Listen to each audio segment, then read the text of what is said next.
টানা 4 ঘন্টা ধরে যৌন মিলনের পর প্রাক্তন স্বামীর পেট চিরে অন্ত্র বের করে দিলেন এক পাকিস্তানি বংশোদ্ভূত ব্রিটিশ নারী।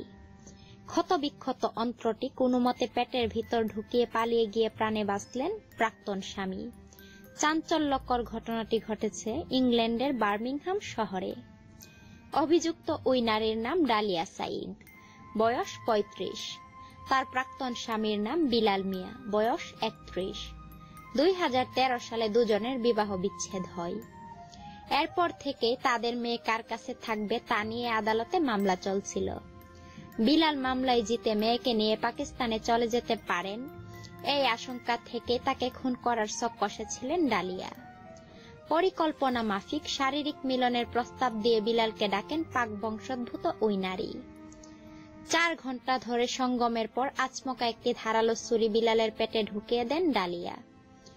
এলো পাথারি কোপানোর পর বিলালের পেট থেকে অন্ত্রসহ একাধিক অঙ্গ বাইরে বেরিয়ে আসে। পুলিশকে বিলাল জানিয়েছেন, ডালিয়া ছুরি দিয়ে তার অন্ত্রটি বের করে নিয়ে কার্পেটের ওপর ছুঁড়ে ফেলে দেন। রক্তাক্ত অবস্থাতেই নিজের অন্ত্রটি তুলে পেটের ভিতর ঢুকিয়ে দৌড়ে ঘর ছেড়ে বেরিয়ে যান তিনি। এরপর ডালিয়া রাস্তায় তার উপর কাঠের ব্যাট ও মাংস কাটার ছুরি দিয়েও হামলা চালান। সে সময় এক প্রতিবেশীর বাড়ির বারান্দায় লুকিয়ে ডালিয়ার হাত থেকে রক্ষা পান তিনি। ভিডিওটি লাইক দিন এবং বেশি বেশি শেয়ার করে সকলকে জানার সুযোগ করে দিন। আর এমন অজানা আরো নিত্য নতুন তথ্য জানতে এখনই সাবস্ক্রাইব করুন আমাদের চ্যানেলটিকে।